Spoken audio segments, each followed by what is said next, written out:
Hello, everyone, and welcome to this Sport&EU podcast, where I am joined by a number of distinguished experts and members of the Sport&EU Association. Let me first introduce myself. My name is Andrea Cattaneo, and I'm a lecturer at Loughborough University and a member of Sport&EU. Before I introduce our distinguished guests, I'd like to introduce briefly also the association. For those of you who don't know the association, Sport&EU is the Association for the Study of Sports and the European Union. It was founded as an academic association in 2005 by three distinguished experts in the field, amongst whom we have obviously here Dr. Borja Garcia. And this association really aimed to foster collaboration between scholars and practitioners interested in the area of Sport&EU. We do have a website that is www.sportandeu.com, on which you can find information about our annual conference. And just briefly, let me say that this year, the annual conference will take place from the 14th to the 18th of June. And you can find information as to how to access that conference. And we will have a series of events that will most likely start in the end of 2021. And this podcast is really the predecessor of these events. So without further ado, I'd like to introduce now our speakers for today. Today we're discussing of the main topic of these last few days, which is the Super League and the effect that this Super League or the plan had on our life, let's say, and on the system of sport. So I'm joined today by Dr. Borja Garcia from Loughborough University, Dr. Katarina Pjietlovic from Manchester University, and Dr. Sean Hamil from Birkbeck. So I'll leave the floor to each of them to introduce themselves more extensively. So Borja, please. Thank you, Andrea, and thanks to everyone who is watching this, our first event today. I will just be very brief. As you said, my name is Borja Garcia. I am currently a senior lecturer in sport policy and management at Loughborough University. I am indeed one of the founding members of the Sport&EU Association. I've been behind the development of the association since 2005, and my research expertise lies on three areas which actually all collide in the Super League. On the one hand, European Union policy and politics. On the other hand, the governance of a sport. And finally, I've developed an interest in the last few years on the political activism of football fans. Perfect. Very topical aspects of research. Thank you. Katarina.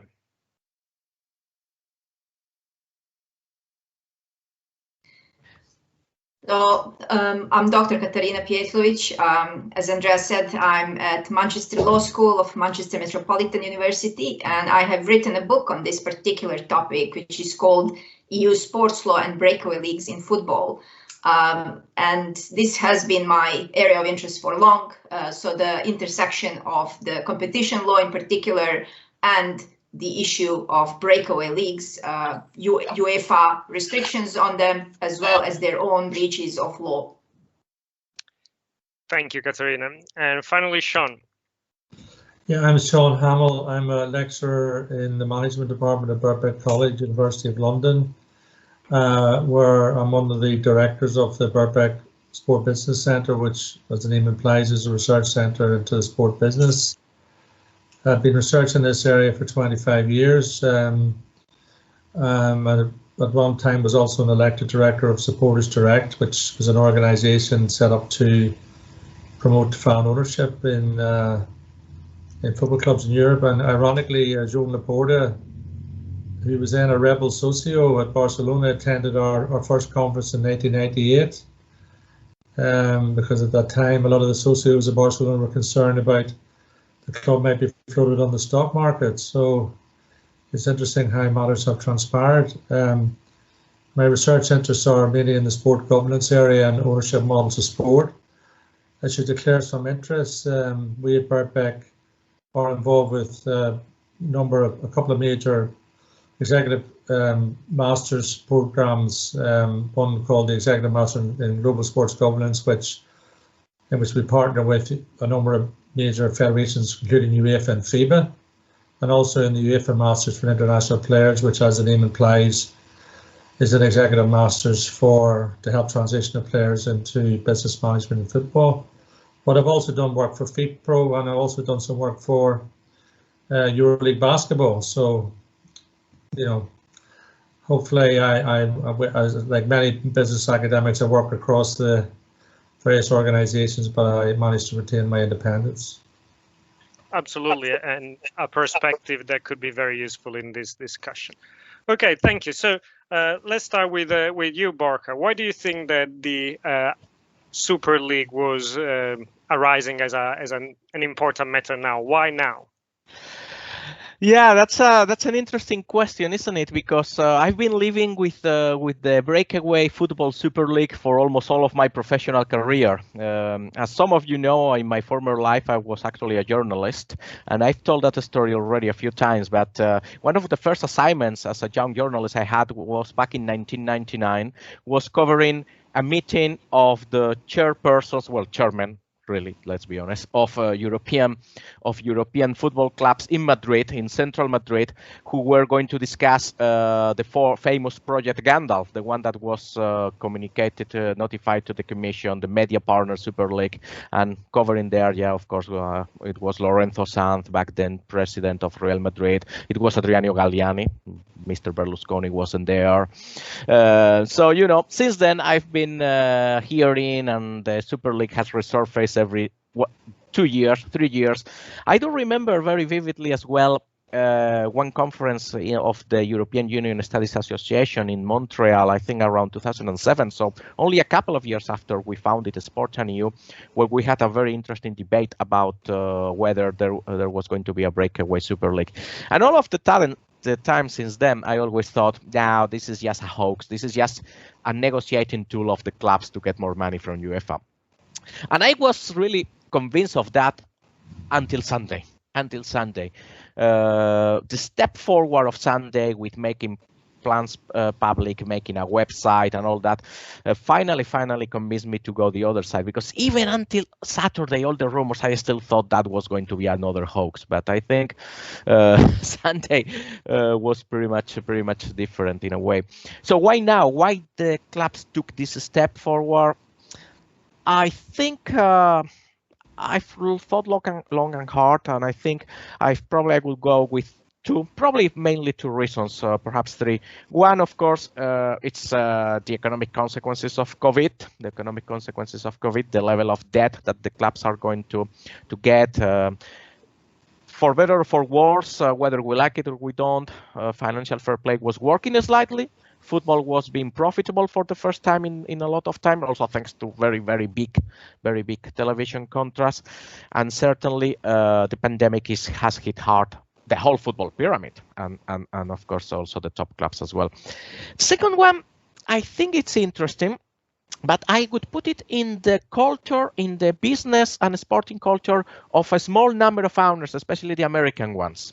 I think the American owners of Liverpool and Man United, and major shareholder of Arsenal, I think that culture was key because they were pressing a lot. As an aside to that, I read just yesterday an interesting piece in the New York Times by Tariq Panya, who also said that the pressure of Andrea Agnelli was very important, not only because of his business interests, but apparently he was finding it very hard to be a double agent, to be part of the executive committee and to be part of the Super League. But I really think that that American business culture finally arrived, gave it the push. And then, of course, the capital. The final reason is the capital. The money was there. JP Morgan put the money, an amount of money that apparently before wasn't there, I would say. Yeah, thank you. Katarina, I'll now go to you. Same question. Why do you think that this has happened now? And also, why do you think that the breakaway clubs behaved in the way they did, in a very confrontational way, if you want? Right. Agree with everything that Borja said. And I would add that there was the ultimate then reason was because if you look at it all the way up until Saturday, Agnelli was telling Ceferin that through the UEFA Club Competition Committee, the ECA will actually approve the new Champions League format, and there is no problem. He has nothing to worry about, and let's talk in an hour.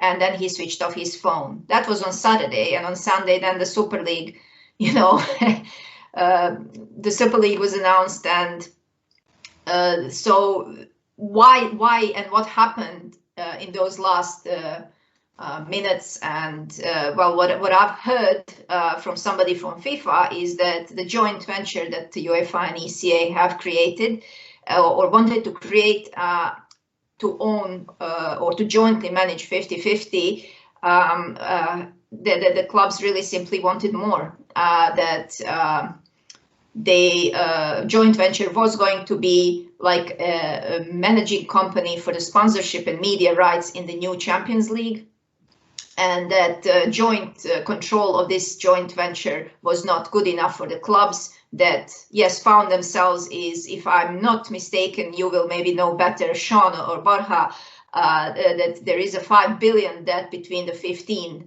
or the 12 clubs that are involved in this project, and that is one massive debt. So they did want to make up for the commercial, shortfalls that pandemics probably contributed to, and that was the reason why it happened in the manner that it happened, and why now. I mean, every time it's you're right, Borja. I also thought it's a hoax on Sunday, but when they started quitting from the European Club Association, that already sounded unfamiliar. That was the first time that happened, and that was a big step, because the ECA is massively important for affecting and influencing the government, and so not just influencing, but actually, they were making decisions about the European club competitions in that committee in UEFA. So the clubs quitting was completely new thing, and the lawsuits were completely new. Borja, I see that you have raised your hand. I'm going to you before I go to Sean.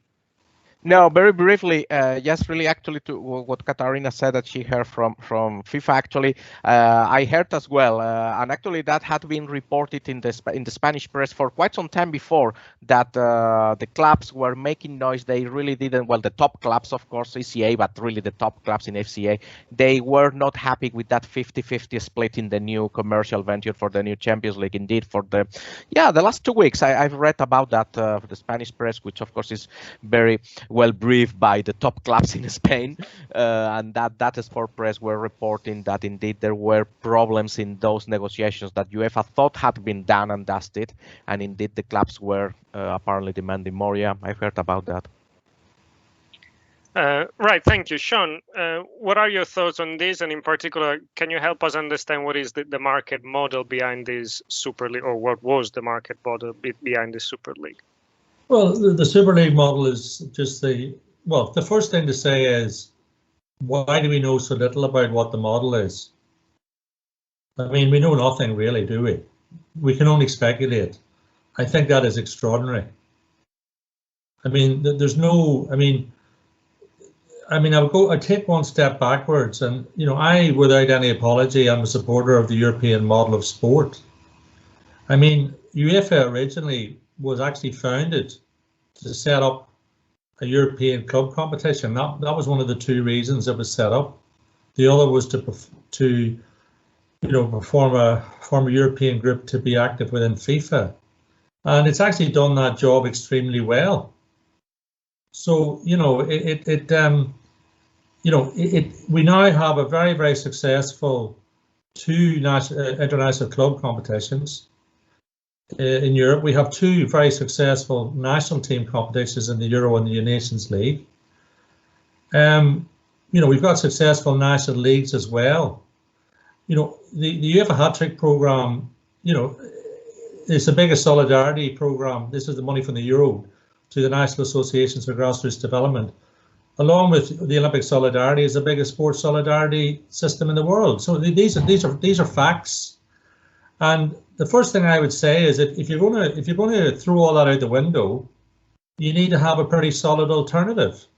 So the first thing I would say is we don't actually know much about the alternative. Very, very little. The second thing I would say is to speculate is that I think it's all, it's pretty clear what it's likely to be. It'll be a classic closed model like the NFL, but with fewer teams. And so if you look at the North American model, what will happen is that they will have a 20-team league. There will be some kind of, maybe, I don't know whether there'll be a collective bargaining agreement, but there'll be some kind of agreement involving a salary cap. There'll be aggressive redistribution of income. And, and it'll allow all the teams to be profitable. But as we know, that's quite difficult because in two of the North American leagues, the NBA and the MLB, they actually have to, in the MLB, they can't enforce a salary cap. They've got a luxury tax. They also have a luxury tax in the NBA. So I can see what the model is. Close the league, eliminate the risk of relegation. You're always there. Then take out the playbook, have the salary cap to ensure that if you have a bad year, you're still profitable. And then what they believe is that they will be able to dramatically exploit commercial opportunities which UEFA have not been able to do previously with the Champions League. Presumably they think one of the reasons they can do that is because the competition will be more balanced. Also because they think that the teams in the competition will monopolize all the best talent in the world. And also because they think they can sell it better. I mean, I'm very, very skeptical about that. And I just would make one observation about why I'm skeptical about it. I think that they fundamentally misunderstand the consumer relationship in sport. I mean, there's been this quite dismissive term, legacy fan, going around that they need to they need to move on from the legacy fan. So the sort of traditional fan who doesn't switch team when their team does badly. But actually, the legacy fan is at the heart of the economic value of the whole model, because they create the value in the atmosphere in the stadium. I mean, the reason why the Premier League has encouraged its members to adopt a cap on the prices charged to away fans at Premier League games and always insist that away fans can be there is so that they create the atmosphere. And the one thing we've learned from COVID is the fans are absolutely fundamental to the economic in the stadium, or fundamental to the success of the competition. So I would just conclude by summarising. They haven't told us very much. We have to speculate, which is a problem in itself. We can speculate that will be a classic closed model, which is ironic in the sense that it will lock in the current aristocracy, if you could call them that, when this was one of the criticisms of financial fair play. And I also think there are major question marks about their understanding of what the market really is. Thank you, Sean. Katarina, I've seen that you have raised your hand. I was coming to you anyway with some question, but let's first see what you have to say. Just shortly to mention that the salary cap would, well, first of all, it wasn't that the entire league was closed. First 15 spots were closed. The 5 spots were left for promotion and relegation. And in this system, it would be impossible really to implement salary cap. In the closed system, entirely closed system, like in the United States, it is easy. But in any system where there is any level of promotion and relegation, it would be very difficult because the clubs that are coming in would have been bound by different rules than playing elsewhere. So yeah, Europe in general has an issue with implementation of salary cap. But go ahead, Andrea, sorry. In the meantime, Borja has raised his hand, so let's go to Borja. Yeah, no, actually linked to what Katarina was saying, I could add that what has happened in basketball with the EuroLeague is very illustrative because, of course, they started with a similar semi-closed model, but with a number of spots. And as they've gone over the years, they've reduced the number of places that are given on merit. And if I am correct, I think now almost none of them are given on merit. And it is now, when those places are not given on merit, when they are starting to implement actually salary control mechanisms as well in the EuroLeague, which is interesting. Yeah, the entire EuroLeague obviously needs something to be said by the Commission that is dealing with that file for almost 6 years. But it just because it exists, it doesn't mean it's legal. It just means nobody's really, had a word to say. I believe that closing the leagues would be illegal. Okay. Right, Katarina. To stick on this point, in the last week or so, we've seen a number of different interpretations, and some of these were not necessarily correct. So can you help us understand what are the possible arguments against a closed league, and potentially what are the possible arguments against the power of governing bodies that may prevent a closed league from being created? Right, so we saw that SuperLeague created this type of, or proposed this kind of almost completely closed league. From the competition point of view, we would be talking about foreclosing the markets. And imagine a couple of more of leagues like this coming up. And that would already lead to complete Americanization of the European sport, where the small and even some medium-sized club couldn't really enter. So there would be, number of leagues, and the nature of business would completely change. The nature of football and the nature of, Sean would know then, that the European sports model, as we know it, would be completely different. So the issue is about excluding participants from the market, from the competition point of view, and perhaps having no objective access criteria, because what these clubs have done is collected 15 clubs and called it a league. What they should do is obviously create some sort of objective access criteria that any club at all that fulfills that criteria can access. The leagues should be then open, and it isn't just one of those things that sport wants it so. It's not just that football regulations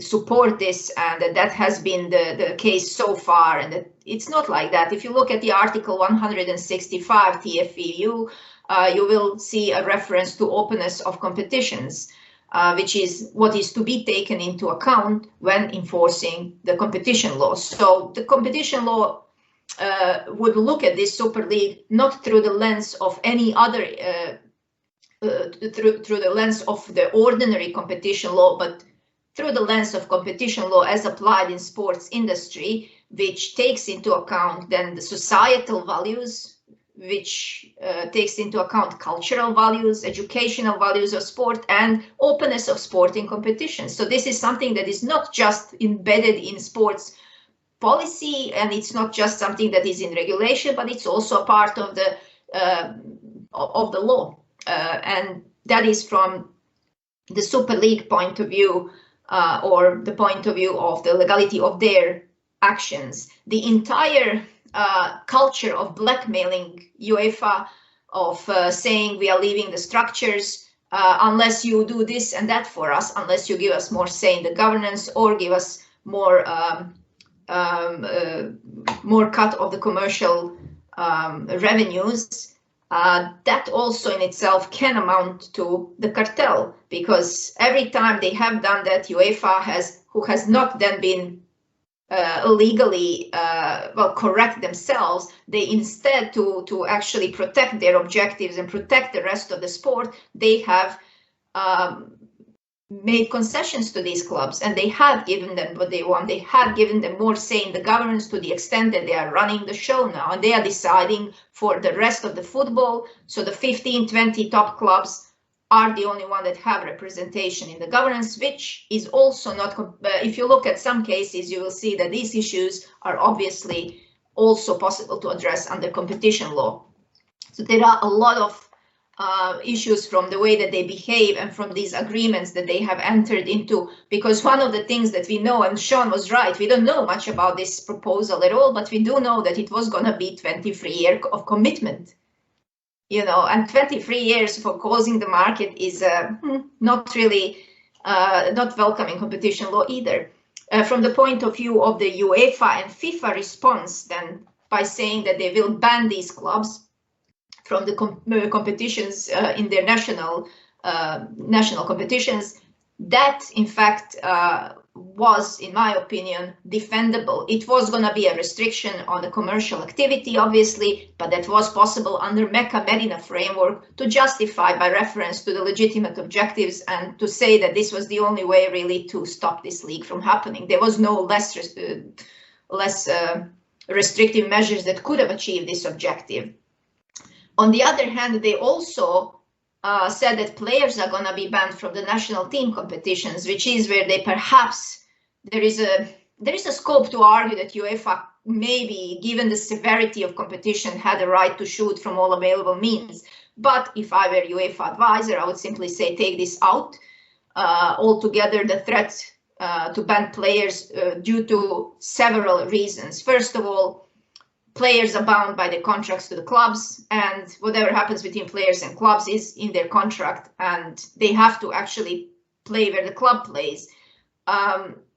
Secondly, you know, if you say that they cannot play in national competition, you're not really hurting just the Super League.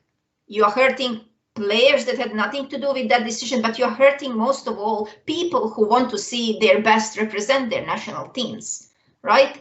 And so there are wider implications. And at the same time, it was not really necessary to place anything on players, any restriction, because the objective could already effectively be achieved simply by banning clubs from the domestic competitions. It's a very interesting point, in a way, the socio-cultural importance of sport that could restrict the power of governing bodies to some extent. Now, some of you have already mentioned this idea of European model of sport, and some of us have written about it. But I like to explore this idea of European model of sport and whether there is such a model that is still existing. So I'd like to hear from Borja and from Sean. Do we still have a model of sport, and does it apply to football? Right. Okay. Well, I think the thing with the European model of sport is that, of course, we need to explain probably, and it is important that the European model of sport has several dimensions, but especially two main dimensions. One, which is the features of the model, and the other is the structural governance part, because it is said that the European model of sport is based on basically on promotion and relegation, on the top of the pyramid, taking good care of the bottom of the pyramid, and also on the socio-cultural importance of a sport. So that is really more of a little bit, if you want, is what the Commission in that they call the features, but it's more of the sort of the cultural part of the European model of a sport, isn't it? How we feel sport should be in Europe, which, as I said, I best summarize as the top needs to take care of the bottom. That, you know, the rich needs to take care of the poor, and that goes, of course, to a lot of traditional thought in Europe, social democratic political thought, and then, of course, posited against liberalism and so on and so forth. So that's one part. The other part, of course, is the institutional, because at the end of the day, the other feature of the European model of sport is that, yes, federations are important, governing bodies are the ones responsible for the sport and not public authorities, and there is one for each sport, and they are in a monopoly position. So the thing is whether all those two, which so far have been together, need to go together, and whether if you take them out, so if you take out, let's say, the power of FIFA, the power of UEFA or FIBA, can you still keep the traditional top of the pyramid taking care of the bottom and so on? Well, it's difficult to argue, seeing what we've seen in basketball, seeing what we've seen in football, that unless someone regulates the top of the pyramid, those at the top are always going to go away and not take care of the grassroots. So that's for me the problem. Then you can argue whether that has to be a federation, whether that has to be the European Union, whether that has to be the Council of Europe, you name it, independent European sport regulator, whatever you want to. But it seems quite clear to me, and we've seen that in any other industries. I mean, let's be honest, the insurance industry, the banking industry, you name it, you name it. So I think that's for me the problem in terms of the sport. So do we still have a European model of a sport? Well, of course, officially, according to the European Commission white paper on sport, no, we don't, because as they say, it is unrealistic to define one single model of a sport. But of course, in that, they really meant the governance part. That's what they meant when the governance part.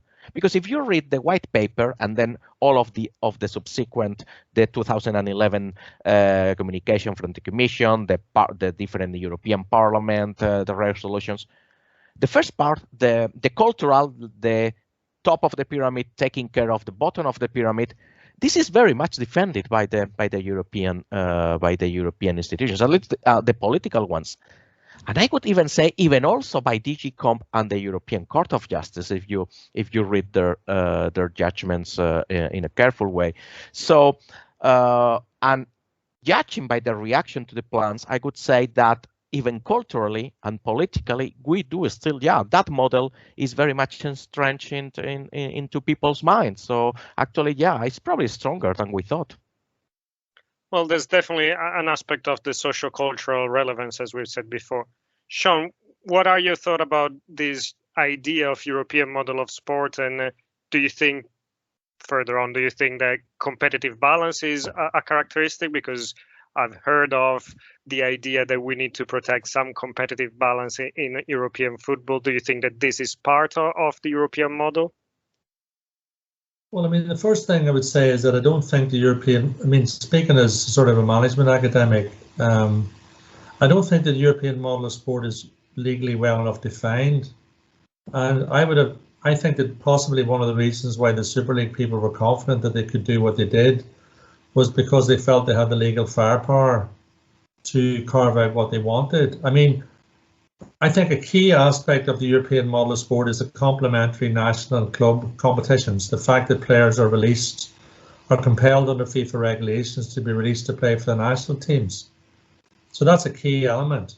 Now, if you look at the National Hockey League before the 2018 Winter Olympics, they did not release players to play for the American team, for example, in the Winter Olympics of that year, for straightforward commercial reasons. They were entitled to do that. I think one of the, they can do that if they want to. If you look at what's going on in European basketball, it's, the calendar is no longer aligned to allow complementary national and club competitions. I think that one of the consequences of this Super League inevitably would be that at some point the teams would either stop releasing their players for the national team competitions or demand an increase in the return for the players' participation. And I mean, I don't know. I know you've dealt with this in your book, but do you remember the Ulmer's case way back when, where as part of the process, the G14 fight with UEFA at the time. Mr. Ulmer's was a Moroccan player who broke his leg playing for Morocco. He played in Belgium, and there were various threats made about the compensation that would have to be paid to the club, etc. for this, and it led to the insurance scheme and the payment system that now in place from the FIFA World Cup and the Euro. But I think we would see a revisit of that, but on steroids. And I actually think that one of the biggest single problems with the Super League was that it would pose a serious question mark over the future of national team competition. Because if you have a league where the owners are essentially profit maximizers, why are they going to release their players to play in another competition for which they're not getting the economic return? The second point I would make is that, I mean, FIFA obviously has gone through a period where quite legitimately it has been in disgrace following the outrages of the bladder period. But you know, it has to be observed that one of the things that Bladder did do was they developed an extensive solidarity program through the Gold program, where profits from the World Cup went back to national associations to develop football in national association charities. The problem with it was that a lot of the time, you know, as it's partly dealt with in David Cohn's book on the FIFA scandal, corrupt officials pocketed the money. But the basic principle is a sound one, and the reformed solidarity program at FIFA Forward, you know, is extensive and makes a difference at the grassroots. And both UEFA and FIFA are structured as not-for-profit associations, and that not-for-profit approach is manifested by very, very, very significant solidarity payments to the grassroots. I mean, even within the Champions League, there's a small proportion of the revenue does go to non-participating clubs. So I think that the difference is that where you have a league where, say like the NFL, which is owned by shareholders, the shareholders quite legitimately share the profits themselves. I mean, there is no meaningful solidarity payment in the North American system. Now, I'm not saying that that is morally wrong. I think it's a different vision. It's a business entertainment vision. It's just not a vision that I share. And I think that the European, you know, the North American model is very simple, and it's very, very something easy to understand for investors, and it's, you know, provides a high level of entertainment and is very rewarding to the owners of the clubs.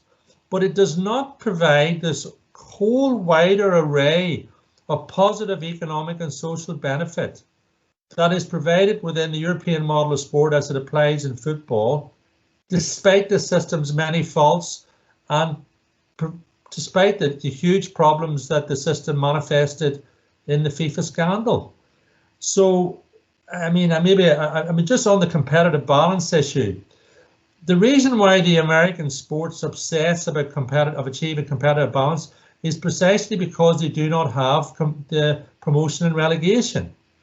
Where you do not, you know, in a promotion and relegation system, you basically have multiple competitions. You have teams competing to win the championship, qualify for European competition, and avoid relegation. I mean, in the Premier League, the reason they redistribute the income so aggressively is because they want match day uncertainty, because the broadcasters want this. But in the North American model, one of the reasons they have to redistribute income is because they want to eliminate meaningless contests by having the teams as reasonably well matched at the start of the season as they can. And it's the other reason why they have to have playoffs. So they have to engage in a sort of an awful lot more intervention in the competition to achieve competitive balance, because ironically, promotion and relegation means you don't need to have championship competitive balance where every team can possibly win the league. You know, you can have multiple competitions. The last thing I would say about competitive balance, though, is that it is the fact, one of the problems for those of us who are uncomfortable or, well, very opposed to the Super League in my own case, is that it is the case. It is a problem. The Champions League did have a problem that it was becoming unbalanced. There were too many games where the games were won by more than 3 goals. I mean, Sky didn't even bid against BT in the UK for the UEFA Champions League in the last cycle.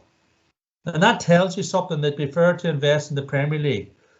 Something needed to be done about the competitive balance. And I think that, you know, we're not going to talk about the current UEFA proposal here, but that's the only thing I would say about it, is that a lot of academics say the competitive balance is not as important, for example, as having stars in the league. I just don't believe that. In all the executive teaching I've done over the years, and I've done a lot, I've yet to meet a competition organizer who actually believes that. Thank you, Sean. I'm happy to take any intervention from Borja and Katarina now. Otherwise, I can ask other questions and take it from there. Well, I did want to say something to add to what Borja was saying, he was posing a question on who should be regulating and who should actually, should it be the governing bodies, should it be European Commission, and I think you know this better than I, that the level of politicization in the enforcement of the antitrust law by the European Commission is very high. So the political appetite is lacking among the EU institutions to re-regulate the sector, and they shouldn't, because there is already a regulator that is fully accepted.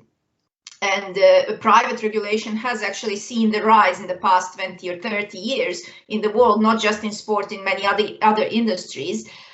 So it is accepted that by the European Commission and by the public regulators, they accept private regulation, and what they do is then only supervise that particular regulation. So it should be definitely governing bodies to take the primary role of the regulator, and it should be the European Commission in their role as the market watchdog.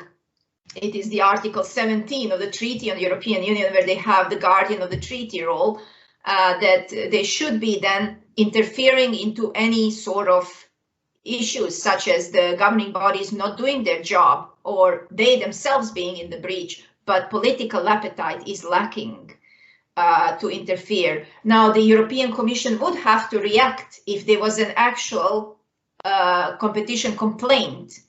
But as we saw in the FIBA case and EuroLeague dispute, that it's been 5-6 years and they are still not reacting. So it tells you something. In 2018, there was the European Parliament actually interfered and called on the Commission to do something about this. Do something about this case that's pending already at the time, 2-3 years, and they still didn't do it. That was, 3 years ago. So this all tells you something, that there is no political will at this point, and that is not the priority at this point. Things might change indeed, and I think they should change until the proper private regulation is set up, and then the supervision of some sort of would suffice. At this moment, I do believe that a little bit more positive action or more initiative on behalf of the European Commission is definitely needed. Thank you, Katarina. I think it's fascinating that until not long ago, sports governing bodies claimed that sport was autonomous and completely independent from any interference. And in the last few weeks, we've seen basically sports governing bodies asking for the intervention of either European Union institutions or national governments. Borja, what do you say?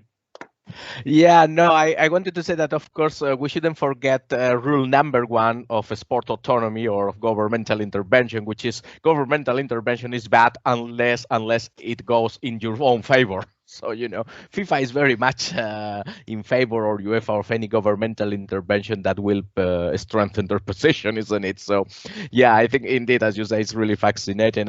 And I fully agree with Katarina. I think, we know that the political will is not there. We've seen the EuroLeague case. Let's remember that in the state aid cases, the ombudsman had to actually tell the Commission, please rule on that, please complete your investigation. You are already taking far too long, Mr. Almunia. On the other hand, and indeed, yeah, I think, given how things are evolved and despite some of the problems, I think that private regulation of governing bodies can work. Of course, we need to make sure that they follow good governance structures, which, of course, again, for a lot of time they haven't, and we need to put our magnifying glass on them to make sure they do. But let's just look at the national level. That's probably what it's needed, isn't it? At the national level, you find countries in which the governing bodies are indeed regulating their sport, but in many of them, in your own, Andrea, in mine, they are delegated by the state. The state delegates that function, so that already gives them legitimacy.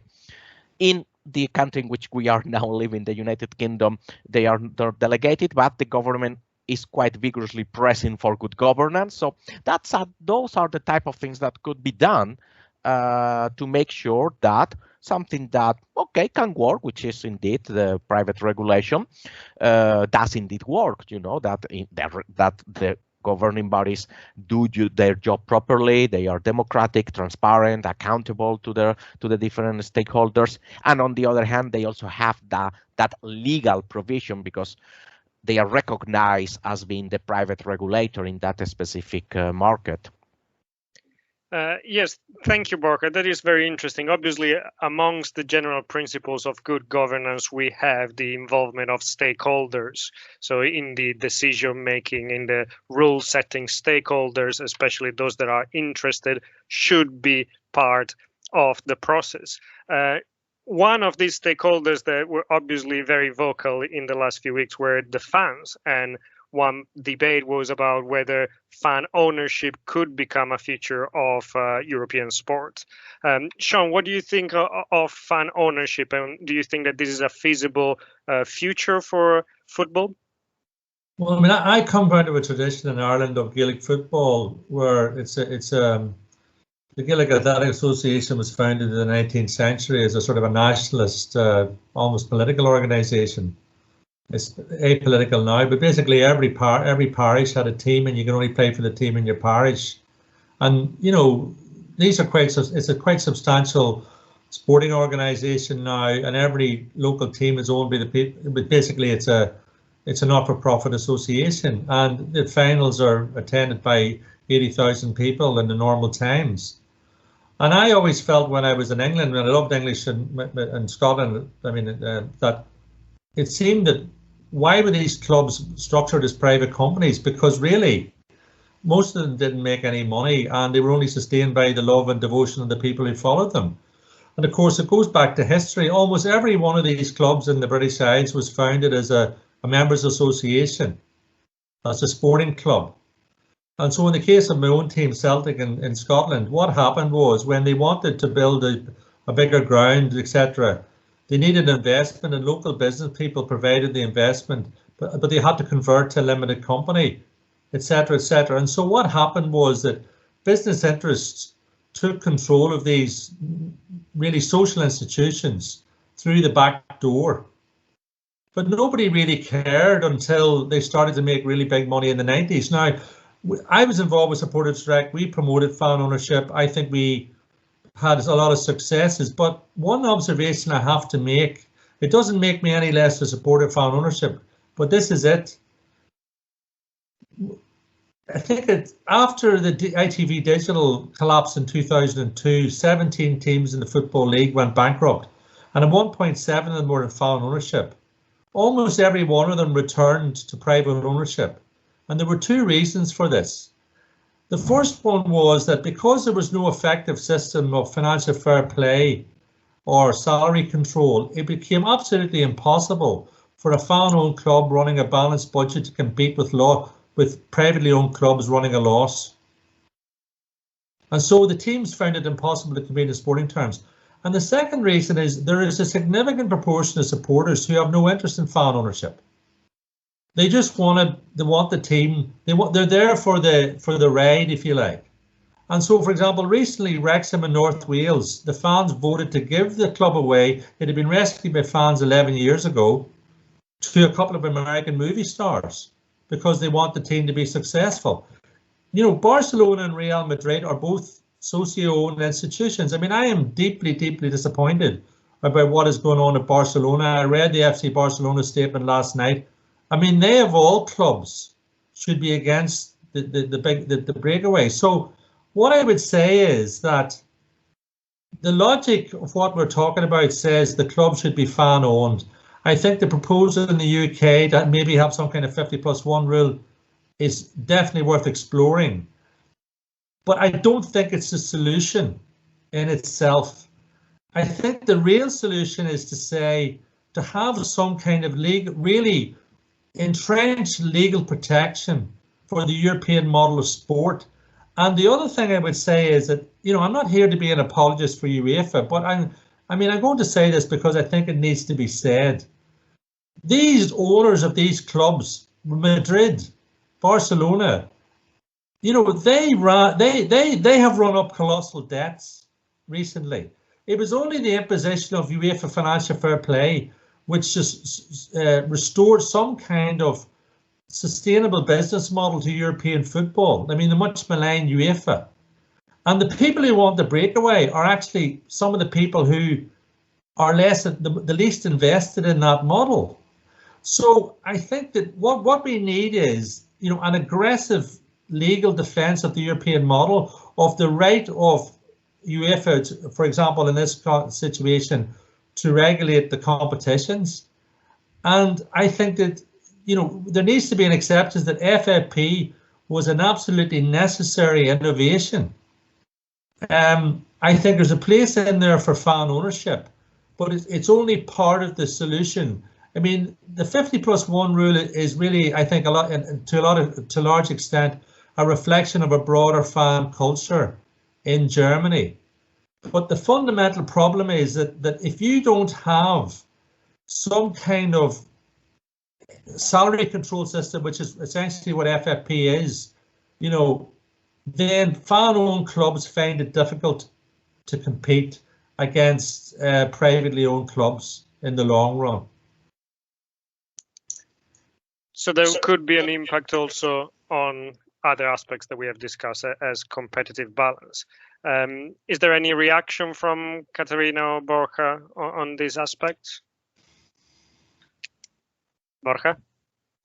Yeah, no, only really just actually to confirm what Sean said, which is that I don't think fan ownership is necessarily the answer, but it's certainly fan representation or fan control, or it is actually, as Sean put it, financial control, financial accountability, and ownership control, ownership accountability, I think, because then the issue of ownership probably will be very different from country to country. I think indeed, 50+1 rule is really a reflection of the German fan culture, although of course you can make also the argument, I guess, as to how much as well the 50+1 rule has also reinforced that culture. So they, you know, the culture is the basis for the rule, but then of course the rule really retrofits the culture. And at the end of the day, when you have a culture, you need institutionalization of that culture. So that's an interesting debate.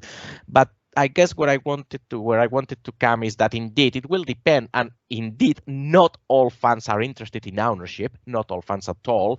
I think that I even had that acknowledged by people in Supporters Direct and in Supporters Direct Europe. After a lot of time, they've recognized, yes, we are a minority. However, having said that, what fans want is first for their club to be sustainable, for their club to be there for them. And I could say I will put that in a very nicely way. It was summarized by Jo Welford when she wrote a paper with me. What clubs want is to feel cared, to feel they are taken into account by their club. Sorry, did I say clubs? What fans want is basically to feel the club cares about them. That's what they want. That's what really want. It can be owners, it can be on the board, it can be just simply be listened to, consulted when setting ticket prices. That's what fans want. They want their club to be there, their club to be successful, their club to be sustainable, and to feel listened to. Right. So representative, a form of representation of fans, and I do wonder if there's any scope for a representation of fans at a higher level, so with governing bodies. But before being able to have an organization like that, we need to identify an organization that is truly representative of that as stakeholders. Katarina, did you want to add anything? Not particularly. There is, you're right, the ownership structures are different in each country, and we cannot really have the uniform rules for the Europe because there is no competence in the, by the European Commission to propose such a legislation and by the EU to legislate on that particular issue. So it would be a different situation in each country. As far as England, the government is pretty, or at least they sounded this week, pretty intent to legislate on this issue. However, there might be other issues, which is interference into property ownership, that they have to take care of. And when we are talking about fan ownership, doesn't really have to be that the fans are involved in running of the club day to day, that they have a 50+1 or anything like that. They can have minority, let's say, ownership with a contractual right to veto the strategic decisions of the club, including the, things like joining the SuperLeague or changing their business strategies in such a massive way. So they wouldn't be able to make decisions, they wouldn't be running the club or anything like that, but they would be able to veto under such a structure. So there is some scope for that. I'm not sure that somebody else should answer this, whoever is into corporate law expert in England, whether or not there is a scope for something like that. Thank you, Sean. Yeah, I mean, I think you raise a very important point, Katarina. I mean, this business of fan directors comes around every 7 or 8 years. And the problem is I cannot see a right-wing pro-market government like the Conservative government under Boris Johnson legislating in the Companies Act for stakeholder directors, which is essentially what they would be. I think there's, I mean, I welcome this fan-led inquiry as, in good faith. But I really wonder about that. To come back to the financial fair play club licensing right, I think, again, club licensing and financial fair play is the most important regulatory intervention in European sport in the last 50 years. It has worked, despite all my academic colleagues in sports economics saying, oh, it won't work, it'll be too complicated, it's cross 55 nationals. It has worked. It has delivered sustainability. Essentially what it says is, there have been challenges like the Man City case, etc., etc. There are certainly problems with it. But if you look at this, the problem, Javier Tebas is correct. The problem is not revenue, the problem is cost control. I mean, for the wider sports community to be lectured by Mr. Perez on financial models is quite extraordinary, given the debts that they've run up. So, this is the really critical point. If you have a well-functioning financial fair play system, which basically allows clubs which increase revenue to increase spending on players, virtue has its own reward, yeah, and you stop clubs overspending, then you have the basis for a sustainable model. And you reward clubs which develop strong business models and are able to improve sporting talent without anybody going, the football model is completely financially sustainable if you control the costs. I mean, it's the only industry in Europe that post 2008 increased revenues year on year. I mean, people need to look at the data here. And so I think if you continue with that, if you're strict with financial stability, you start to get clubs like Atalanta in Italy, which are well managed, Bruges in Belgium. And also a critical missing piece of the jigsaw here is if you go to regional leagues where you have 3 or 4 countries together, where you have a market of 50 million consumers, because part of the problem is the big five because of the big 5 broadcasting markets.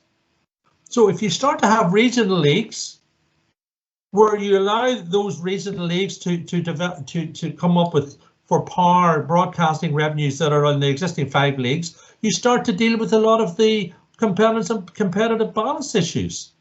I mean, there are ways in which you can deal with competitive balance issue and with the financial sustainability issue within the existing system and still keep all the benefits of the solidarity back to the grassroots and still keep the complementarity between the national team competitions, the continental club competition, the national team competition. It can be done. But if you allow a breakaway by 20 clubs, the whole point of the breakaway is, like any capitalist enterprise, to internalize the benefits and externalize the costs. That's why they want to do it. And you will have what we described in Britain in the privatisation era as private affluence of the elite and public squalor through the collapse of public services. In the sport context, solidarity. Now, you know, I mean, you can guess my politics at this point. I mean, I'm an old-fashioned European social democrat, and I see no problem. In fact, I think it's a necessity to markets should be managed and properly regulated. And the real, you know, we need to take a step back and say the European model is successful. It's actually more successful in global terms than the North American leagues. I mean, I'll stop in 1 minute, but just to make a few points about the NFL. We had NFL Europe. It was a failure. It failed. It was closed down. There has been talk for a number of years of the NFL setting up a London franchise. It hasn't happened. The NFL has not internationalized. So I simply I mean, the American sports are terrific entertainment models, but they are not global sports products. And so that, I think, in any independent analyst should then pose the question, well, if the American investors have not been able to internationalize their own leagues, what has drawn them to Europe? And what has drawn them is value built up over 120 years through the evolution of the European sports model. So, I mean, without any embarrassment, say, one of the first things that has to happen on the back of this is people who believe in this European sports model need to start arguing for it aggressively. I mean, how many people actually know about the UEFA hat-trick program, for example? That makes perfect sense, and I completely agree with you, Sean. Borja, did you have anything that you wanted to say? Yeah, I wanted when we were discussing, especially the supporters directors, I wanted to mention a paper I read not long ago, which I'll actually look at the Scottish clubs, but it was a very good reflection of how supporters directors were received within the board by the other directors, and the conclusion of that paper was that, which I very much enjoyed reading, I thought it was a very good research, was how difficult it is for supporters directors to be taken seriously by the other directors on the board. And they can through years, but they need to demonstrate extra. You know, they need to demonstrate extra, as normally it always happens when a minority is incorporated into a leadership community, isn't it? So that could add more to another hurdle to how difficult it is to that the whole debate about ownership, getting supporters involved. But I don't think, though, that the difficulties need to actually stop us from trying to find a way, because I again, and now personally believe, but also I think it's my academic conclusion, supporters are a stakeholder. Supporters play a vital role. Supporters in football are more than consumers, and actually they have an incredibly varied and rich skill set that can be used by football clubs. Yeah, and also knowledge about the history and the cultural aspects of the clubs itself. Right, we're approaching the conclusion of this podcast, and I'd like just to ask one final question to all the speakers. We've lost your audio, Andrea. Okay. No, we are not hearing you. Can you hear me now? I can hear you, Andrea. I can now hear we you. can. Right, okay. So I was saying that we're approaching the conclusion, and so I'd like to ask one final question for all the speakers. And on the basis of what Florentino Perez has said and Laporta, it's clear that we are in front of a Schrödinger Super League that is both dead and alive at the same time. We don't know if it's going to be... Again. for whatever reason. So right. continue. Can someone else hear me? Yes, apparently it's my problem. So go ahead. So what I would like to ask is whether there will be any scope for negotiation between the promoters of the Super League in the future and the governing bodies, because it's unlikely that this project will go away and it will come back in the course of the years. It may be just another hoax, but it could be something that should be discuss with governing bodies. So let's start with Katarina first. Yes, you're right. This isn't the last we have heard of it. As Agnelli himself said, that this is just something that's been put on hold, and it will perhaps. Let me just not rephrase him. He said it will still happen. It has just been suspended. Those are his words, and I believe him. Even if he didn't say it, we would know it due to the history of these breakaway threats. One thing is that the SuperLeague, which is something we know in the form that it was proposed, would never be approved by the UEFA under the regulatory rule, and it couldn't pass the legal scrutiny either. So we can in the future see a SuperLeague or any other alternative league for that matter, but the one that had actually gotten proper prior authorization of the UEFA under Article 49 of UEFA statutes, the one that is actually complying with the principle of promotion and relegation, that will contribute solidarity, that will fulfill other regulatory requirements. Most of all, the one that has to, because that is supported by law, accept full regulatory authority of the governing bodies, which is UEFA, FIFA, and the national associations, who are in fact mandated to take care of the entire pyramid. As we mentioned before, it is really up to them to find finance for the bottom of the pyramid, to invest in grassroots and so on and so forth. And they are there in charge of all the public interest objectives as well, anti-doping policies, integrity matters, protection of young players, just to name a few. So they are, in fact, any Super League that we see and any alternative league that we see will have to be fully integrated into European system of promotion and relegation to start with. They cannot be the closed league. They cannot have commitments and reserved places, for 23 years for 15 clubs. That is never going to pass the legal scrutiny. So yes, future will see something like that, maybe. On the other hand, look at the Champions League. It already takes care of all the financial interests, and it already is a semi-closed league. It's already very much taking care of everything that clubs want from European football. And Thank you. I don't see the point. Sorry, I don't see the point of breaking away from something like that. Thank you. Sean, based on your views that you clearly expressed before, do you think that there is scope for negotiation between entities?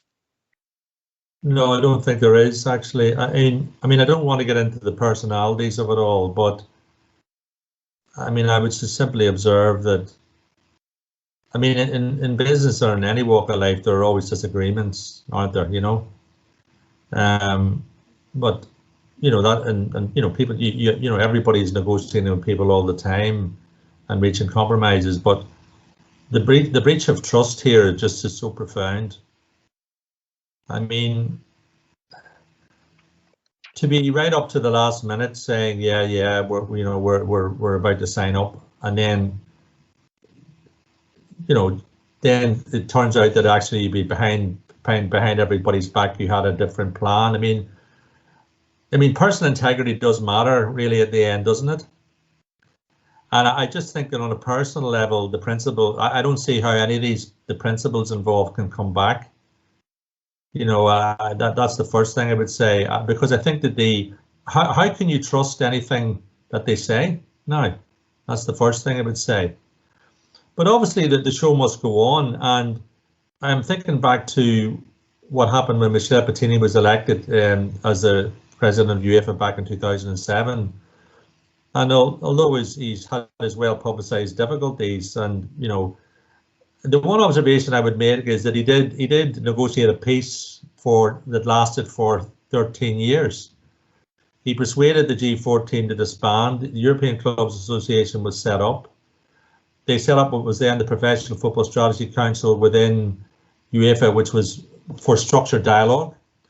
in which they brought in the European leagues, now, previously EPFL, FIPRO and ECA. And so what happened was that the system stayed together. I mean, if you read the memorandum and articles, I mean, again, Katarina Pietruch interested in the lawyers' views on this, but in the memorandums of articles between ECA and UEFA, I mean, it specifically says there should be no breakaway. That's part of the agreement. And so what happened over a period of 10 years is that they negotiated internally, but as everybody knows, that following every 3-year agreement, the clubs got stronger and they demanded more, and then they were on the executive committee, and then we have the various subsidiary companies with ECA having, either all the members or half the members, etc., etc. So what I would observe about that is that there was a structure of stakeholder engagement within UEFA, which I think was reasonably effective over a period of time.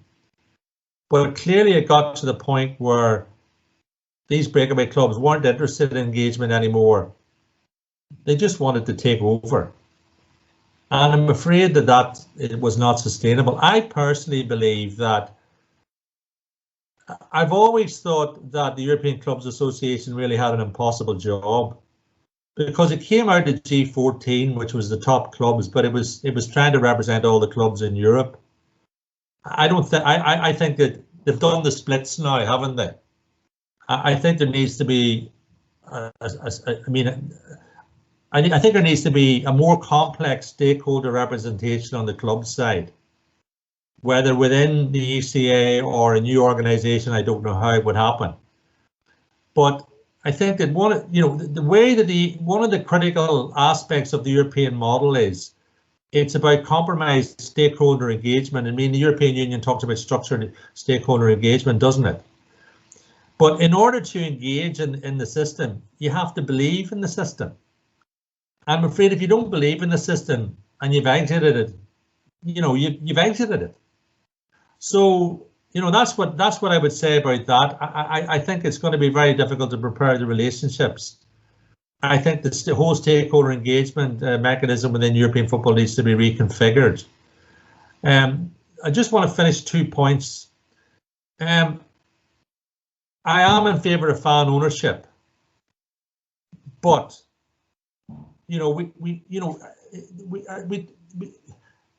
we have to be cold and real about these things now. If we're going to have, I mean, my own view about fan ownership is set up a cooperative society, buy shares in your club, achieve a director as of right, not as some kind of privilege. If the other directors don't like it, it doesn't matter. You're there because you put money into the club. That's how it should develop. So that's the first thing. The second thing I would say is, again, this is where the lawyers come in. There has to be an aggressive legal definition of what the European model of sport is, why it's definitive. I absolutely hear what Katarina was saying earlier about, it would be illegal with the salary cap would be legal, etc., because some teams have. But the trouble is, I don't believe the people in the Super League believed that. I believe that they believed that they could use their lawyers to basically twist this system in the way that they wanted it. And I don't believe wrongly or not. And I personally feel there's not enough. The European model of sport is not well enough defined, and is certainly not well enough understood by the key actors. And a redefined European model of sport should then inform these revised governance structures. So also as a sort of an incentive not to create anything that would go against the European model of sports, rather than a strong arm that could actually be used to in a way fight the Super League or whatever breakaway. Well, I mean, I'm not a lawyer, right? So I'm going to defer to the lawyers like Katarina on the specifics, But what I am going to say is what I think. One of my issues for the last 20 years, 15 years has been people who are for the European model have been too deferential. I mean, investment capital nearly wrecked the world economy in 2008 and 2009. I just want to finish with a quote here. I use it a lot, right? This is a quote from Alan Greenspan, former head of the Federal Reserve, you know, one of the great deregulators, in evidence to the US Senate in 2008 after the bank collapse. This is what he said. Those of us who have looked to the self-interest of lending institutions to protect shareholders' equity, myself especially, are in a state of shocked disbelief. So basically, he's saying that, well, we thought deregulation of banks would lead to a more dynamic economy, increased growth, etc. We're astonished there's been a crash. Oh, really? You are? You're astonished, are you? The whole economy is in ruins. You yourself are not personally effective. And I think there's a direct parallel here as well. You know, I'm old enough to remember building societies in Britain in the 80s. They were unsophisticated organizations. They were mutually owned. You went to them, you got a mortgage at low cost, and you bought your property.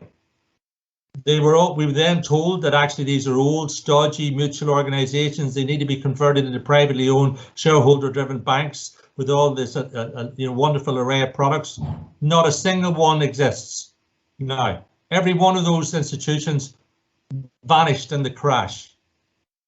And I know I'm getting quite political now, but there's a direct parallel with what we're presented with now in the sport industry. Thank you, Sean. Borja, final word. Yeah, it's difficult. It's a difficult act to follow Katarina and Sean, isn't it?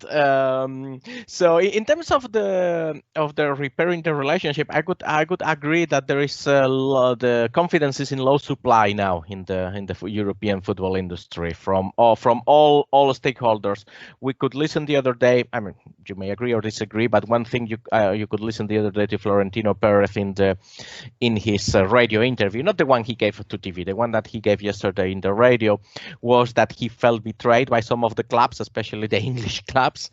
Then, of course, Schäferin feels betrayed, and everybody's feeling betrayed these days in European football. So I think it's a relationship that is going to be difficult to repair. Although, as Sean said, the show must go on, and for that to continue, of course, they all know that they need each other. Unless that, one really wants to take the decision, as I said, either to break away or actually, as FIFA, the International Basketball Federation, did, to just sideline the rich ones and continue their own show.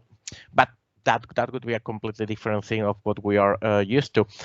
What I could say in relation to all that, though, is that one thing that this whole experiment has shown us is that first, that establishing a breakaway league in European football is going to be difficult, but especially that having English Premier League clubs in any European breakaway league is going to be not very difficult, extremely unlikely, if at all.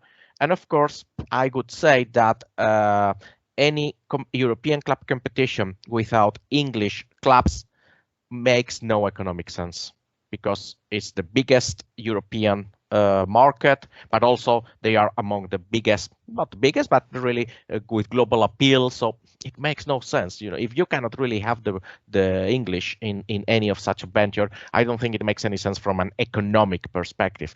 You could even have a Super League without Bayern Munich, but I don't think you can without the English clubs, which is what them probably is going at the end of the day to get everybody around the table. And finally, though, and actually this has been already more or less pointed out by Sean, I think we are not really talking about the big elephant in the room, which I think is where the biggest force behind this movement, who some of them have wrecked, for example, the housing market in Spain and many others, which is the role of private equity hedge funds in sport. This is something new. I've been talking about that for a few years already. We've seen how they've invested in rugby, for example. We've seen how they want to invest in the Italian Serie A. They've invested, they own now the Davis Cup. They are here already. It's not that they are at the door. They are here already. And we are seeing traditional sporting competition now not even a sponsor, but owned by venture capitalist hedge funds. And we've seen what they can do. We've seen in Spain, in my own country, what they can do to the housing market, what they can do to many other different markets, how they wreck it. And they were about to be let through the door in football. Let's not kid ourselves.